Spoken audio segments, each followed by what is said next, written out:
Hey folks, welcome to Board Game Breakfast. I'm just so excited. There's a couple things I'm excited about. First of all, our Kickstarter funded last week, which was very exciting. And I'd like to say a big thank you to everyone who made that possible. Now, our Kickstarter is a fundraising thing that we do once a year. We do it this way so that we don't have to talk about it all year round. So, in fact, you won't hear me be asking about this next month because this is the last week. It ends Thursday at midnight. I meant to end it at Friday at midnight, but I obviously put in the wrong date. But if you want to back the Kickstarter, there is still time. We have stretch goals that we're trying to reach. One of them being getting a new video editor. We've hit several stretch goals already. Me and Eric will be having guests on the show. Mandy and Suzanne will be doing a podcast. Probably by the time you're watching this, we'll be doing Brian Drake's top 100 games of all time. So I'm very excited about all this, and I'm excited to see where we can take the Dice Tower this year. Now, one of the things that we're doing with the Dice Tower is we are doing a lot more live things over the course of the week. We started doing some of that last week. You're going to see that each week we're trying to do live things at the same time. So you'll be able to see the schedule. Each Friday we're going to be posting the live videos for the following week so that you can kind of go in there and say, okay, this is going to be this time, this is going to be this time, etc. And part of that is Board Game Breakfast. We took Board Game Breakfast live last week. Throw Punch Lunch and Board Game Blender combined, and Sam and Z are now on this show also and on that live show. Now, with live stuff, there's always going to be some kinks and new things, and you know, some people don't like some of the changes that were made to the live Board Game Breakfast on Thursday, but we're working through that. We're trying to change it. There's no way we're going to be able to please everybody with all the different changes, but I was really happy how that first show went. And so if you're like, I really like this contributor, why haven't I seen them? Well, you'll see them on the Thursday show likely, because the contributors will be in the different shows at different times. Sometimes they'll be on Monday, sometimes they'll be on Thursday. So come back on Thursday to see basically the next episode of Board Game Breakfast. But don't leave yet, because we have a full episode for you here. Let's get started.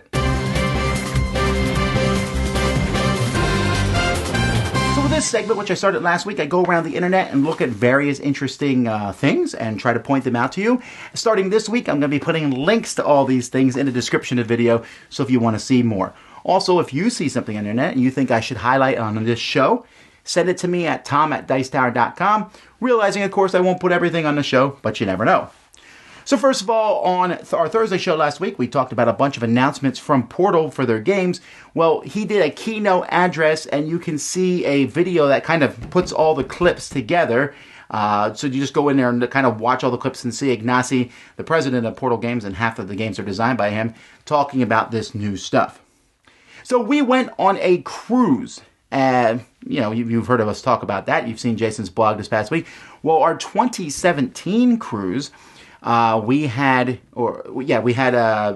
basically someone come on and do a master's thesis on the cruise, Cruising with the Dice Tower. It is, I think, 85 pages. I'm not done reading it yet. He came on, he interviewed some people on the cruise, maybe you were one of them, and talked about that. Well, you can see the whole thing. So it's kind of like a mix of some very, master's level thesis stuff mixed with board gaming. So it's kind of interesting. You can download it and read the whole thing for yourself. To Play as Human, a blog, had 20 essential board games for a public collection. So they basically said if you have a public collection, these are games that you need to have. Guess what? I highly disagree with some of these choices, but I still think it's a good list to look at. I personally would have cut out Yeti Spaghetti. I know people love it, but I think there's better dexterity-style games, and I wouldn't put Scrabble in my library, but that's more of a personal preference. So go check that out. And speaking of that, another blog, The Board Game Detective, put a guide to Board Game Geek's weightings and ratings and how to find good games. Board Game Geek is a great website. We refer to it all the time here on our show, but it can be overwhelming. Well, this site kind of breaks it down for you and shows, how ratings and weightings work. I'm obviously biased through the author's opinions on it, but I thought it was a pretty interesting article. Speaking of Board Game Geek, they announced this week that they've added the game recommendation system. So when you look at games, you can slide down to the bottom underneath the reviews and it will recommend other games to you. This sort of thing is always fascinating to me. Like, if I like this game, what other game will you like? And I think it's actually a pretty handy tool, especially if you're new to the hobby. You can go through, and so far, it seems like it works pretty well. Sure, it's going to recommend games. You're like, well, I don't like that game. Why is it recommending this? Sure, and I don't think any algorithm is going to be perfect, but I think this one does a pretty bang-up job. Stonemaier Games, Jamie from Stonemaier Games wrote a blog on our 6-month map experiment and why it failed. So map is minimum advertised price point. This is basically when a company says to others, who makes board games, that you can only sell a game for this price and no lower. Apple does it. Several companies do it. And so he explains how he tried to do it on Amazon and the reasons it didn't work out for him. Now, the map is a very contentious thing for sure. Some people hate them. Some people think they're necessary. My opinions on them are very complex, actually, because I've heard so many different things from people on both sides of them. A lot of consumers hate them, but at the same time, if you don't have them, there's problems. There's a lot. This is a big thing in the industry for sure. So I think his article is written interestingly, and you can learn more about it. Forbidden Stars was a game set in the Games Workshop Warhammer 40K universe, and was produced by Fantasy Flight, and then they separated.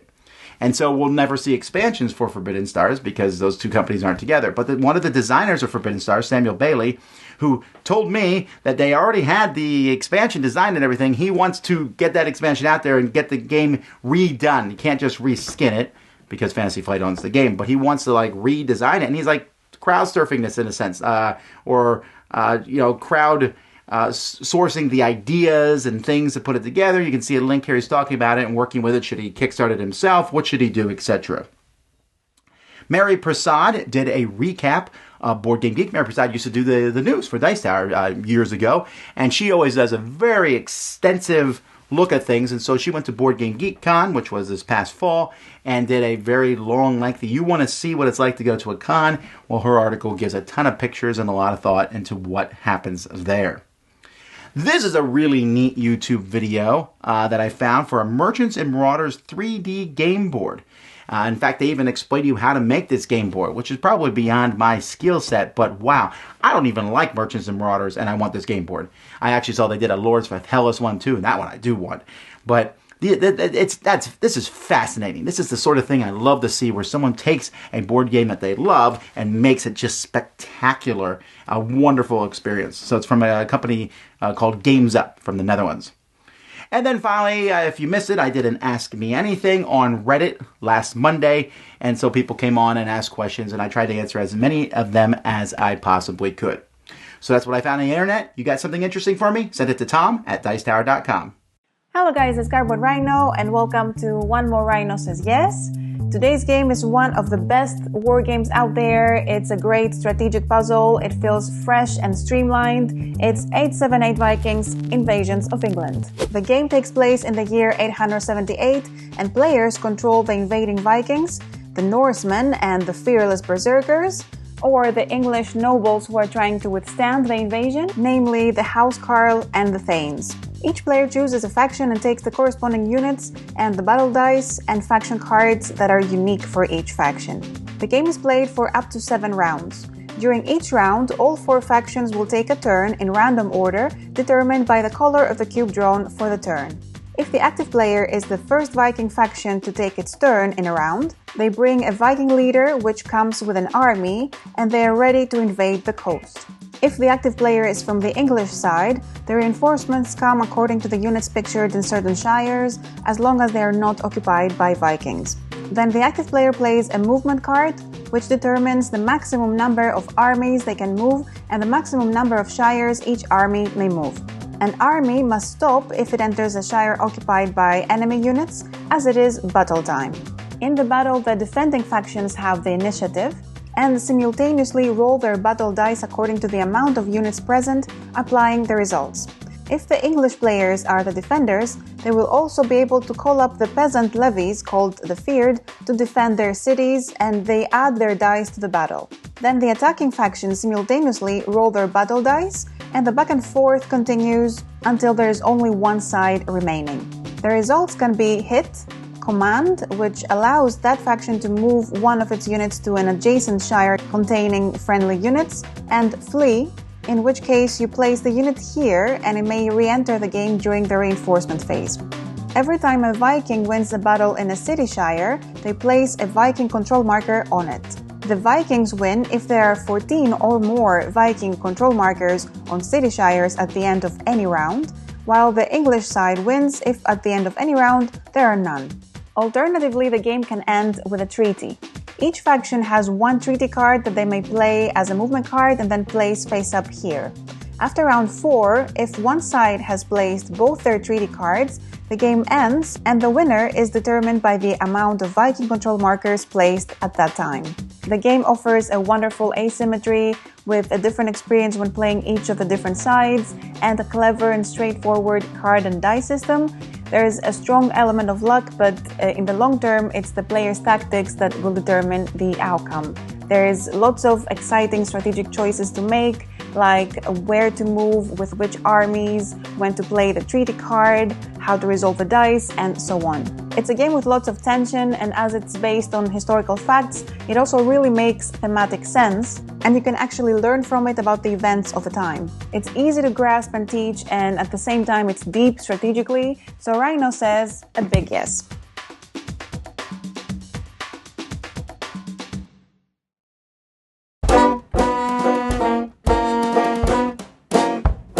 Hi everyone, my name is Chris and this is the Teacher's Lounge. This is a segment where I go over some teaching recommendations to help everyone at the table get to play the game quicker and have more fun, understand the rules better and such. I wanted to start off by showing this off.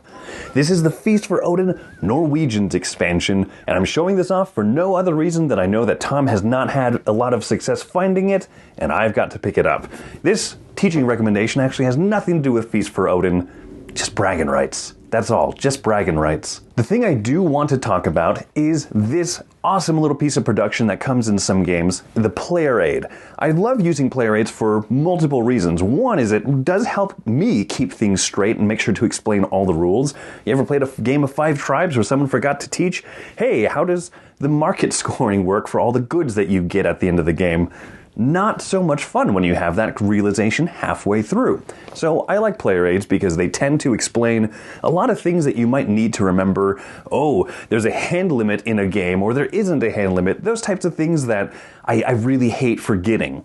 The other thing that I really adore about a good player aid is that it's going to make it easier for the new player. You show them, hey, this is step 1, step 2, step 3 on a turn, and they're going to be able to look that up if they have questions on their own. Hey, we're playing 5 tribes. What does the red tribe do again? Well, it lays it out right here for them. So if they're in the middle of playing, they can flip this over and say, I want to look up a rules question on my own instead of having to stop the flow of the game and ask everybody else or give away my strategy. I mean, this 5 tribes player aid is exceptional. It has every gin in the game. It has all of the flow of the turn order. Player aids don't have to be large to be effective. This, for example, is the one from Clans of Caledonia. It outlines a whole round and it outlines the turns that you can take during the action phase. This is great. I really adore teaching from things like this, and I think that it is something that more people can feel free to utilize. It's not cheating using your resources in the real world because we're not in school anymore.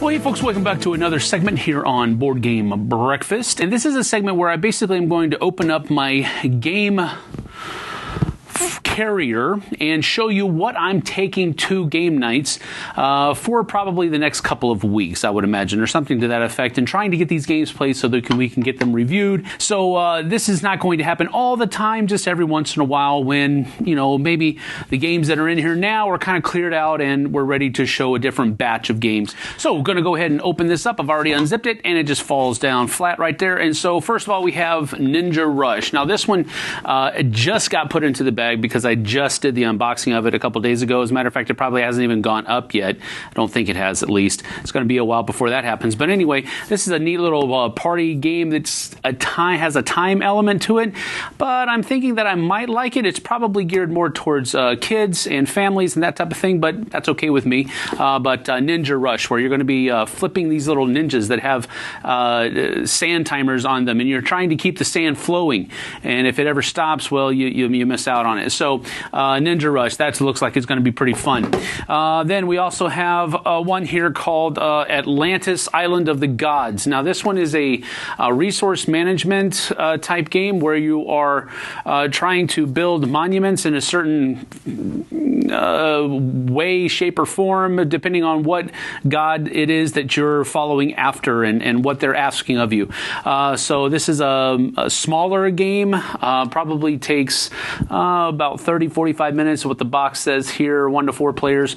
So we'll see how it goes. This is just one of the ones that the artwork is what really kind of brought it to the forefront for me. So we'll see how it goes. Atlantis Island of the Gods. And then there's another one here. This one's been in my bag for a while now, called Fleecing Olympus, and I just haven't been able to get it to the table.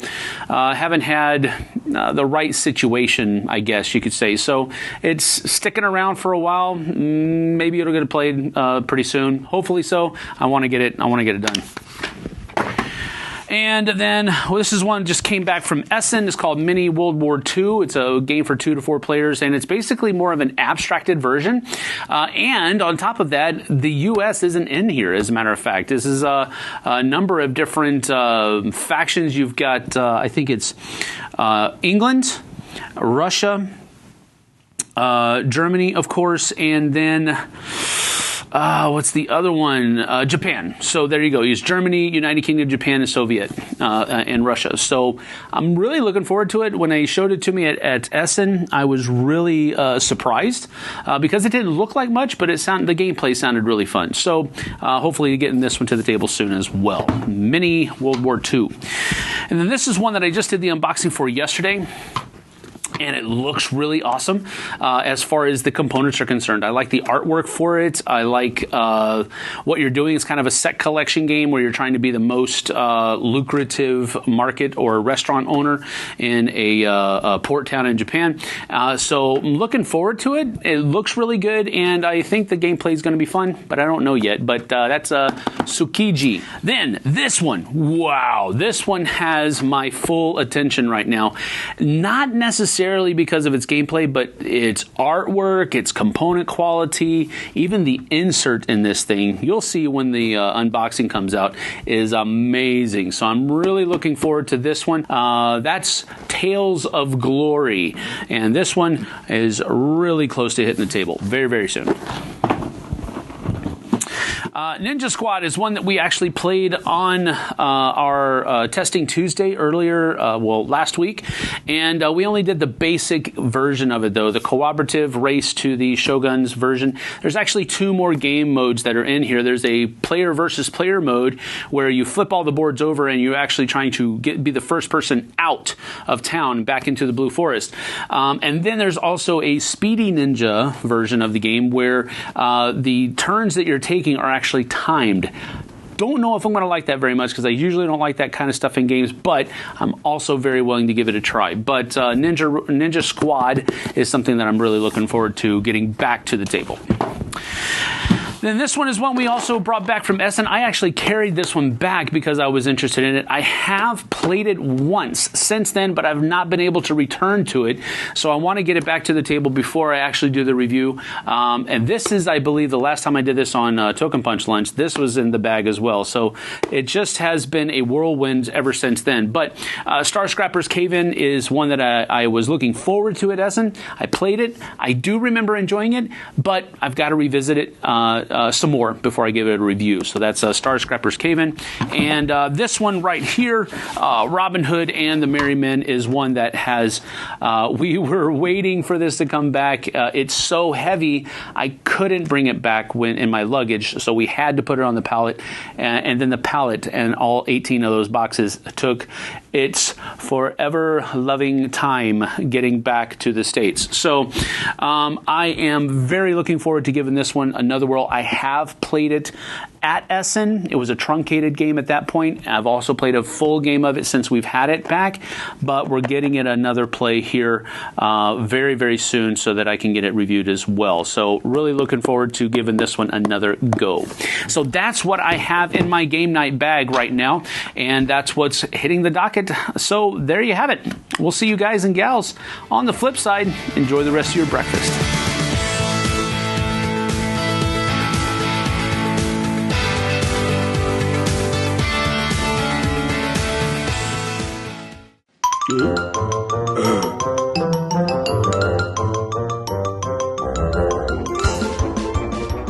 So what's coming from the Dice Tower this week? Well, we're going to be doing our lineup of live things. On Monday, I'll be doing a live Q&A today, later on. We'll be doing our Testing Tuesday, where we just pull out games and play them. On Wednesday, we'll be doing crowd surfing, where we take a look at the world of Kickstarter and what's going on there. On Thursday, we'll be doing another top 10 list, our top 10 things that, when we're buying a board game, what gets me excited about that game. We'll see how that list goes. And also, we'll be doing another live board game breakfast on Thursday. Then Friday, another back talk.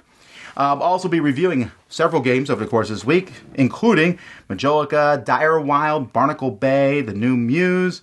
Also, Sam and I are going to be doing some Miami Dices. We'll be doing our thoughts on Arkham Horror, the second edition, what we think about that, and taking a look at Crusaders from Tasty Minstrel Games. So, more of that's going to come. We'll also see videos from Sam and Z and others will be coming out this week, so check that out. And of course, our podcast. We're going to be adding several podcasts. We'll be announcing that. Some will be announced this morning, actually, adding them to the Dice Tower Network. And so several podcasts, we add them each January, will be added so you can check those out. New voices in the industry, I think, is a good thing. So you can find all that on DicetowerNetwork.com.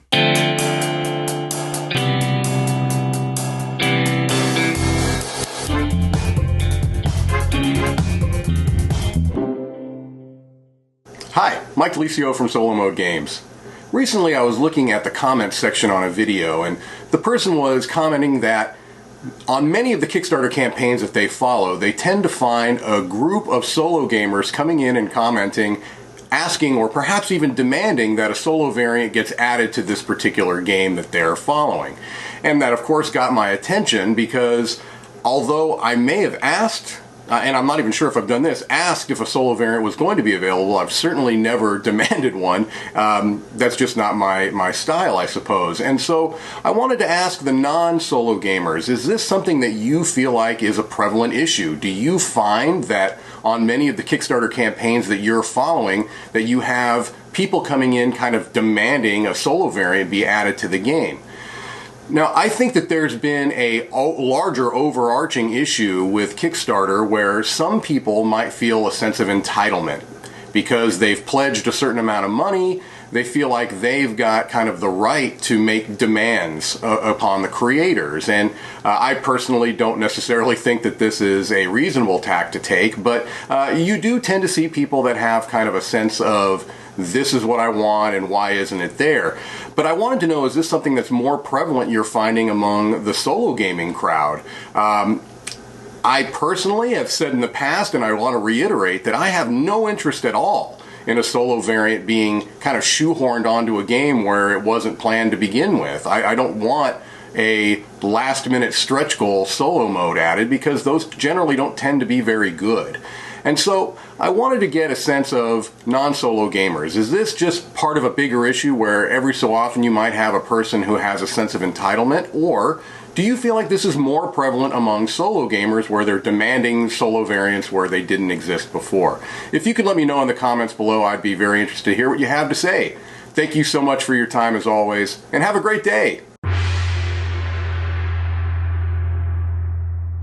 Hi, welcome to Board Game Opinions. I'm Steve. I'm Jonathan. I'm Amy. I'm Mark. And we're going to do a speed quiz with these three guessing some questions. The category for the questions they're going to ask, I've had a minute to think about it, is games that play 10 players. If you search on Board Game Geek for games that play minimum and maximum of 10, what games do you come up with? We're restricting it to the top 1,000 Board Game Geek, and you can play at home too. If they get a question that is easy, i.e. some of our staff at the cafe got it right, they get a point. If they get an answer that none of our staff at the cafe got, they'll score 2 points. We're going to start with Jonathan this time, and each time we do it, we're going to see who wins and have like a running total. So, are we ready? Jonathan, off you go.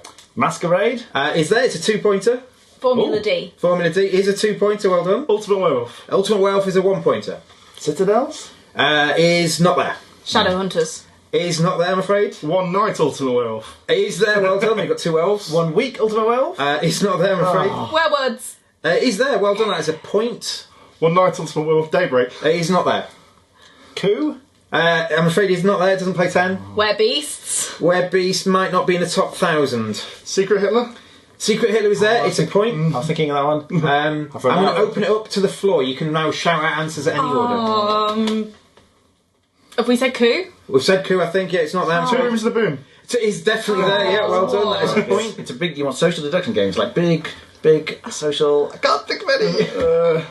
I'm going to give you 10 seconds to shout out any more answers. 3, 2, playing people. 1. This is not there. Okay, we're going to call time there. We're going to quick top of the scores and see who's won. Okay, we're going to say well done to Mark. Mark scored 4 points. He wins this round. Amy scored 3. Jonathan got Masquerade, but nothing more. And Ferdinand scores 2.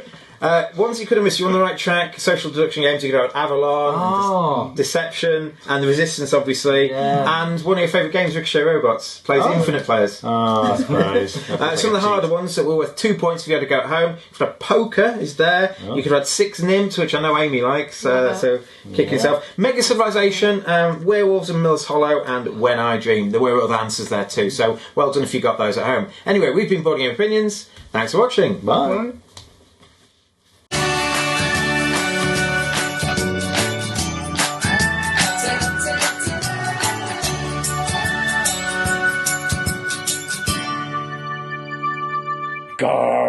Greetings and welcome to the Mega Meeple. I am Thomas Grogan. There comes a time where you have to call your collection. Variety of different reasons. Maybe your gaming profile and tastes have changed over time. Or you could run out of shelf space, and rather than buy another shelf, you have to get rid of a few games in order to make room for some other games coming in. Or maybe there's some games on your shelf of shame, so to speak, that it's like, you know what, I've had this game for a year, it has yet to get onto the table, may as well give it up and have it go to a good home where it's going to be given some tender loving care that it deserves. Or, if you're like Dave Luca, your wife doesn't want you buying any more games and wants you to get rid of some stuff. So, my question of you this week is, what prompts you to have to call your collection? And when you get to that point, how do you make that decision as far as, okay, this game may have been good, or maybe the game is still good, but it's time for you to go. And once you've gotten rid of those games, have you ever regretted it? To the point where later on down the line, you buy that game again? Sound off in the comments down below and let me know what your experiences have been. So, thank you so much for watching, and hope you all have a great breakfast.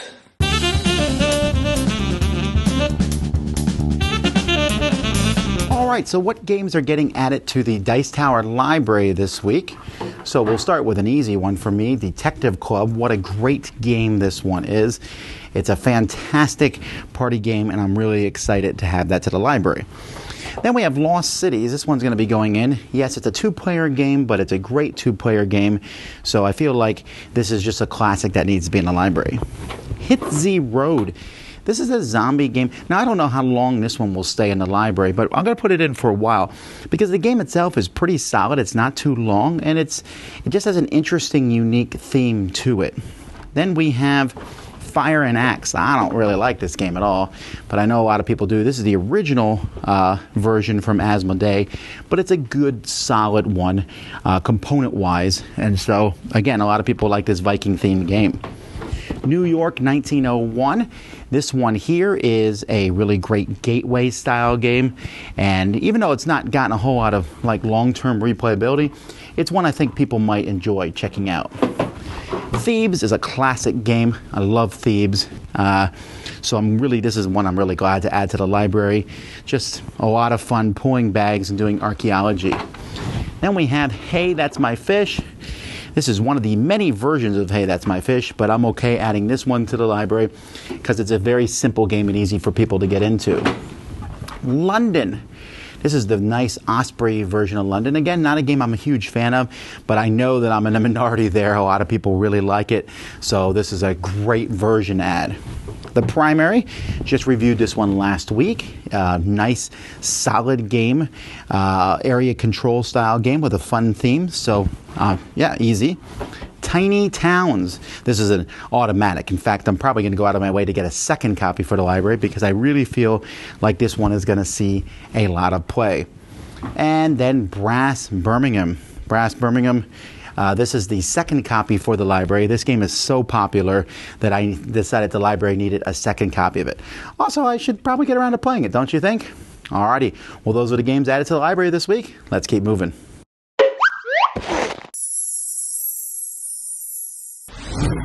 Hi everybody, my name is Stephanie. If you don't know me, I find games that I love and I turn them into the very best thing, cake. Today I am making a cake that looks like the bird feeder dice tower from the game Wingspan.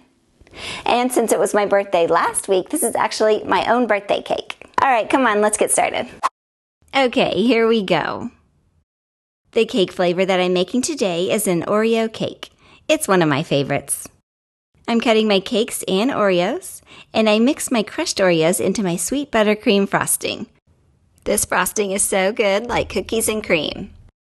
And then I begin layering up my cakes and buttercream. This one got really tall. Sometimes I make these cakes a little bit too big, but it's okay, I have people to share with. Next, I'm covering my entire cake with chocolate ganache. Once I have it all covered in chocolate, I cover it in panels of fondant that I've already cut. I want to call out the amazing board game artists real quick. Natalia, Anna Maria, and Beth, thank you for creating this beautiful art and for the inspiration. Okay, to make it look even more realistic, I then hand painted it with food colors. And then I cover the roof with chocolate fondant. I cannot forget to make a hole for the birds to fly into. Next, I baked some sugar cookies that I colored green. They're so soft, I just got them out of the oven. I begin tearing up the cookies to make them look like moss. And then I attach the cookie moss to the cake with some green icing. My Wingspan cake would not be complete without a beautiful bird. I'm making the bird out of edible sugar paste, but I don't plan on eating this part, it's just for decoration. Let's put it all together. All finished with my Wingspan bird feeder cake. Thank you so much for watching my video. I hope you enjoyed it. If you have a favorite game that you think would make a great cake, please tell me down in the comment section or on Twitter or Instagram. All right, I'll see you guys later. Bye.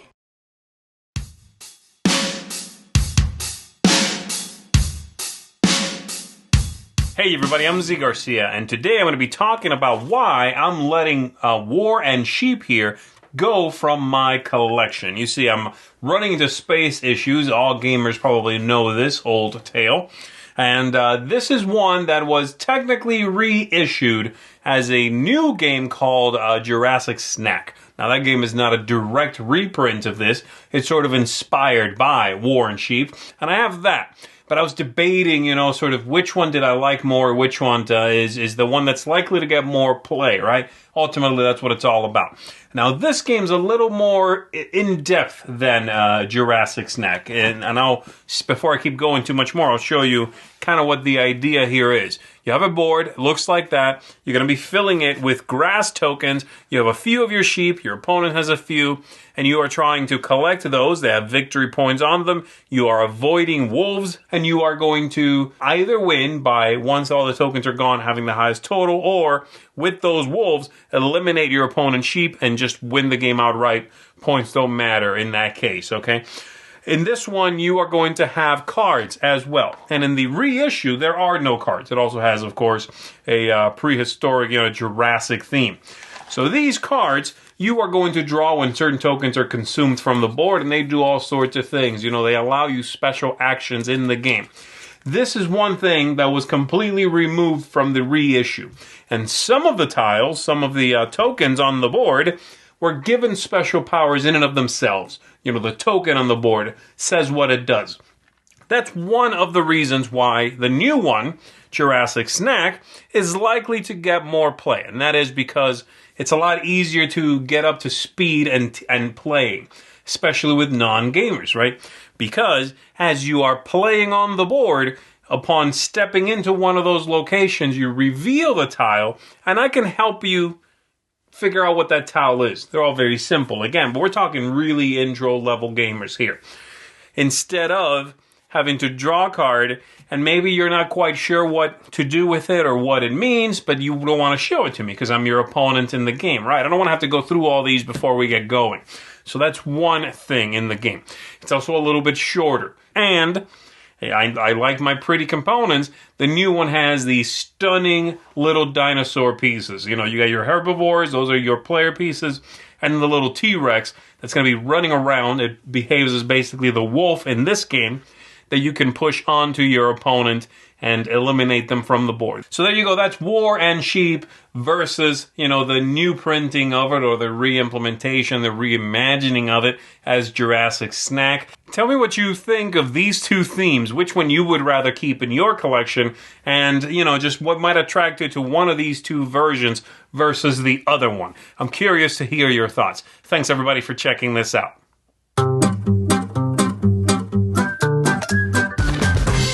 So live stuff, right? This is an interesting thing. We've toyed with doing live stuff for a long time. From the very first 24-hour marathon when I was like, ooh, you can stream stuff live. And we did it. We had a single camera. Then the next year we had 2 cameras on 2 different streams that you could watch. And we've tried various things. And then a couple years ago, we were able to get some devices and things to make our live streaming better. And we had hang-ups and problems, and we still have problems with live streaming, but I think we're getting better at it. As time goes by, we're learning more about it. And last year, I tried to do some more live streaming. I said we were going to make a concentrated effort on it, but this year, we're really doing a lot of live streaming. Now, some people don't like live streaming, and I understand that, although I think, for the most part, live streaming isn't the end of the world, because if you can't watch it live, you can still watch it later on. So some people say, well, why do you live stream? Well, one, we're trying to have a connection with the audience, with you guys, even if it's just typing the comments, but also it lets you have a connection with each other. For people who watch it live, if you go in there, they converse with each other. Sometimes an off comment by us will go into this whole long debate and argument in the forums, and since we heavily moderate these, you won't find trolls and other people. We'll get rid of those folks, and you can go in there and you can certainly have a strong opinion for or against what we do and have you, but you don't have to worry about people just making it an obnoxious, vile place. Now, some people say, "Oh, well, you live stream because it's easier than recording it and editing it." No, it really isn't. Now, there's some things that are different. So, let's say, for example, a top 10 list. So, for a top 10 list, a lot of the work is making the top 10 list. Then we record it, and then we edit it. Now, the editing of a top 10 list is considerable. There's no question that. But when we do our top 10 list live, we have to do a lot of that editing beforehand. If you notice on the screen behind us, there's a PowerPoint with the different games that are in there, and that takes a lot of the work that we would have put into the other thing. Also, when we do a live thing, there's a couple things. First of all, when we record a top 10, halfway through, the phone rings, whatever happens, we can pause, we can come back. We don't like the way something's recorded, we can come back. When you do something live, you need to be on the whole time. Live is what it is. You can't change, you can't go back, you can't do anything. We don't have a 30-second delay even here. And so that means you have to just go, you have to be ready. And it, of course, makes our schedule of the course of the week. We got something live going up at 10, it's got to go up at 10. We can't say, you know what, we'll just do it another time. And even then, it could be problematic. Like we moved one a couple weeks ago because my voice had gone out. And so we moved the top 10 to another day. And so that's, that live brings a lot of stress. It brings this scheduling upon us. I've always pushed us at the Dice Tower to work hard. I promise you, and this is in regards to the Kickstarter, that when you support us, this isn't a thing where I sit around going, my hobby is paying off. No, I treat this as a full-time job. I come in every day and work a minimum of 8 hours, much more than that. And I'm constantly working on it. We come in, we work hard on content all week long. You'll notice at the Dice Tower, we always try to have content up, and it's going to continue to be that way. I mean, we'll take some time off, but I try to keep going, to have that stuff out there all the time. But with the live, that does mean that's even more scheduled around that. And so I like that, right? I like that we have live shows. I like that we're building up an audience. And I like that you all can come in and be part of that with us. It's not going to be everyone's cup of tea. Not to mention with live, it's not going to be perfect timing for everybody, right? It doesn't matter what time we do something live. Someone in the world, it's going to be at a bad time for them. And I can't really help that. But We are trying to make this a better thing. I'd love to hear your feedback. I'd love to hear your comments on it. But it is where I want to move the show as a whole. But we're still going to be doing reviews. Don't worry. My goal is to put out 12 reviews a week. I'm working hard at getting that done.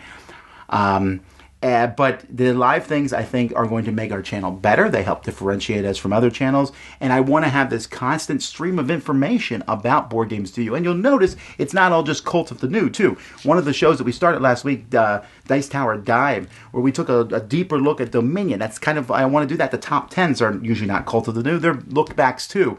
And so, yes, we'll do crowd surfing. We'll talk about new stuff. But there's a lot of people talking about new stuff. I also want to go back and look at the older stuff, too. And constantly also having it in our head that people who are watching might be new to board gaming.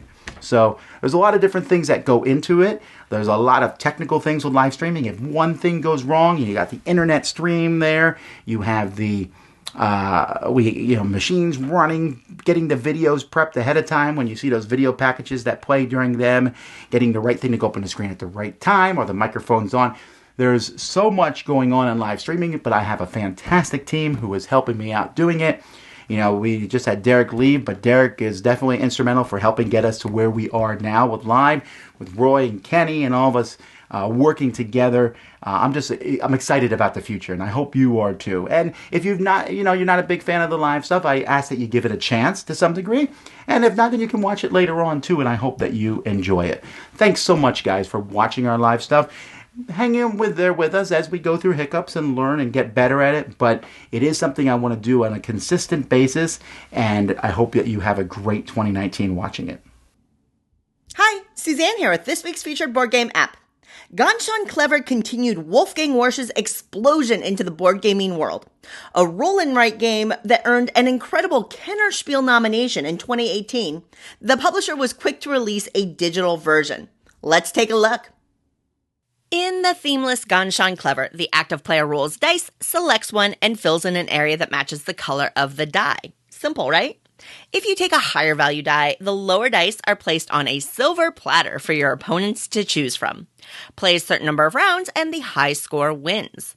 The real hook in Ganz Clever is that it's really about combos. In each scoring section, there are ways to unlock an extra helpful action like a high value, reroll, or extra die. And maximizing your choices so that you get as many of those combos as possible, especially the extra point fox heads, well, that's where Ganz Clever really shines. Now, Schmidt made a playable version available to try for free on their website. It is solo mode only and a bit rudimentary, but it's a nice way to try the game for free. The iOS and Android versions appear to be pretty much straight ports of the web version, meaning that they're dead simple, a bit clunky, and totally addictive. The app is incredibly light on features. The rules are available in-app, which is a good thing, but there's no tutorial. And you can create an online login, but it's pretty much just to try to get your name on the high score list. Good luck with that. And you can turn the volume on and off, but that's pretty much it. Now, when you tap a die to select it, the available placement options highlight on the screen, which is a feature I actually wish you could turn off because to me, seeing and visualizing the placement opportunities is part of the game. The app is super unforgiving to mistaps, and there's no way to cleanly exit a game in progress. All that said, there's just something about the Ganz Clever solo mode that toggles that inner drive to score well and even achieve that 300 plus score mark. It's so quick to play that it really enables you to drive a few games in a row, leading to little app binge sessions. And without a doubt, the app would benefit from more standard usability features and multiplayer ability for sure. Now, the app version of Ganz Clever really relies on the excellence of the game itself to drive its app value. If you can get past the bare bones app implementation, then it is a fabulous roll and write style game that showcases Warsch's clever game design brain. While I highly recommend the game and the app, I do so with the caveats about the feature set. But give it a try.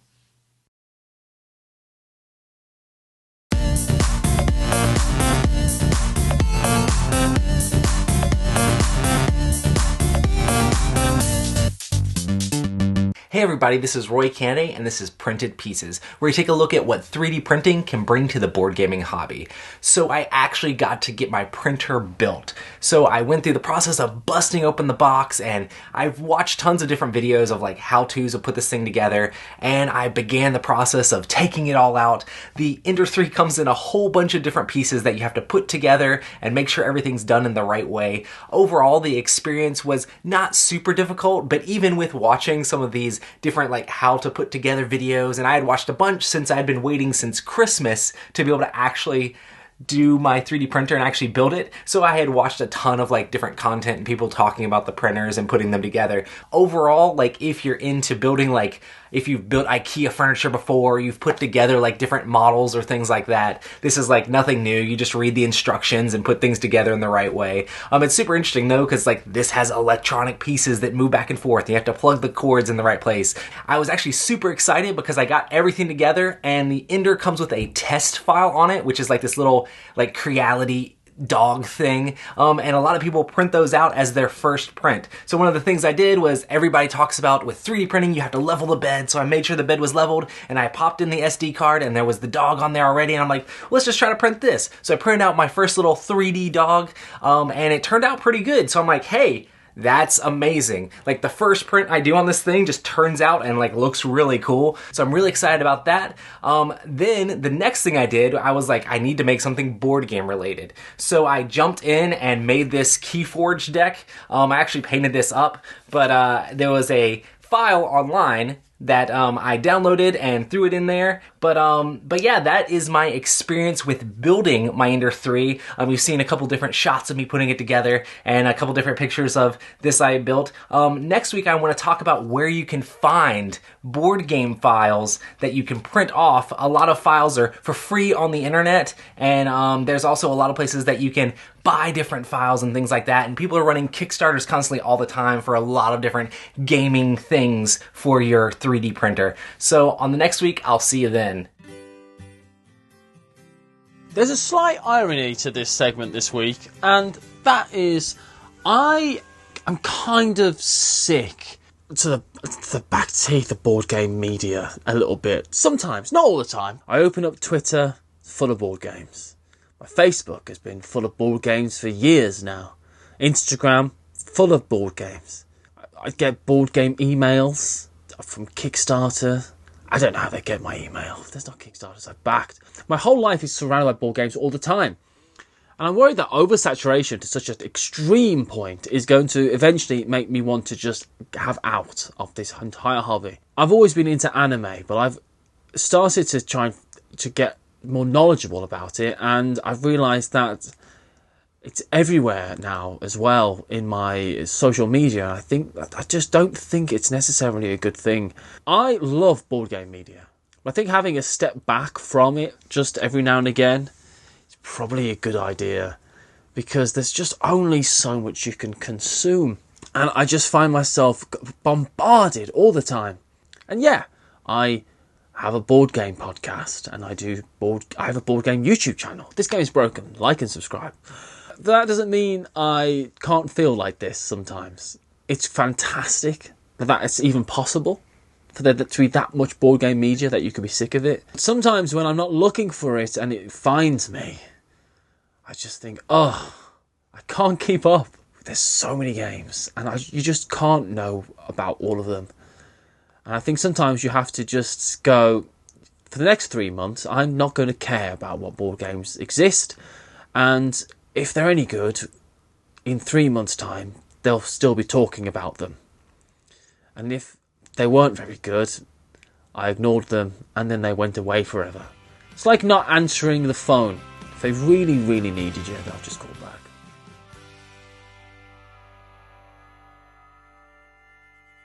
And that's it for another Board Game Breakfast. Thanks so much for watching, everyone. I'll be back with a live Q&A at 10 o'clock today. Our Kickstarter, of course, ends at midnight on Thursday, so don't forget about that. If you want to back, you still have a chance to do so. And again, we thank everyone who is involved with that. Hey, I'm excited. It's a new week. There's new games to talk about. I'm also excited to meet people and have fun and play games with them. Dice Tower West is only a month away. We'll see some of you there for sure. Until next time, though, I'm Tom Bassel, and you've been watching us on the Dice Tower. See you next time. Thanks for watching Board Game Breakfast. Tune in each week for your daily dose of gaming goodness with Tom Bassel and Oliver Kay. Until next time, I'm Eric Summerer, and you've been watching Board Game Breakfast, a Dice Tower production, sponsored by Cool Stuff Inc., an amazing place to buy board games. Cool stuff in style at CoolStuffInc.com.